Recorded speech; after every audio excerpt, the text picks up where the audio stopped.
បងប្អូនអរគ្នានេះគឺជាជ្រូករបស់បងស្រីដែលគាត់បានប្រើមេចំណី AG Fit ណាគឺមេចំណី AG Fit 861ហើយនេះគឺជាស្ថានភាពការលូតលាស់និងស្ថានភាពដងខ្លួនរបស់ជ្រូកដែលបានប្រើមេចំណី AG Fit 861អ្វីដែលគាត់ប្រើនេះគាត់លាយជាមួយនឹងកន្ទក់មានន័យថាគាត់យក AG Fit 168ហ្នឹងយកទៅលាយជាមួយនឹងកន្ទក់អញ្ចឹងបងប្អូនមើលជាក់ស្ដែងខ្នងវាសាច់ណែនពិសេសឈ្មោះនៅគាត់មកទិញណាគាត់តែងតែសរសើរថាជ្រូកហ្នឹងសាច់វាច្រើនវាអត់មានការបែកខ្លាញ់ណាអញ្ចឹងបើសិនជាបងប្អូនដែលកំពុងតែមានកន្ទក់ស្រាប់ឬក៏តំបន់ដែលមានកន្ទក់សបោកន្ទក់បងប្អូនអាចជ្រើសយកវិធីសាស្ត្រយកមេចំណី AG Fit 168នេះលាយជាមួយនឹងកន្ទក់ទៅ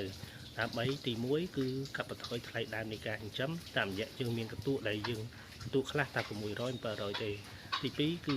ធ្វើយ៉ាងណាគុណភាពសាច់ជ្រូកមានន័យថាមិនមែនចិញ្ចឹមទៅចេះតែធំមិនដែលបែកខ្លាញ់ធ្វើឲ្យឈ្មោះគេប្រអាប់ណាប្រអាប់ទៅយើងលក់អត់សូវបានថ្លៃទេទៅបាន15000គេឲ្យតែ12000តែចាក់ស្ដែងជ្រូកគាត់នេះឈ្មោះឲ្យ11000ណាឈ្មោះក្នុងតំបន់របស់គាត់ណាដោយសារតែជាម៉ូយពីចាំហើយគេដឹងពីស្នាដៃពីគុណភាពនៃការចិញ្ចឹមហើយដឹងពីគុណភាពសាច់ជ្រូកសាច់វាណែនល្អសាច់វាក្រហមហើយអ្វីដែលគាត់លក់ជាទូទៅគាត់លក់4ខែកន្លះ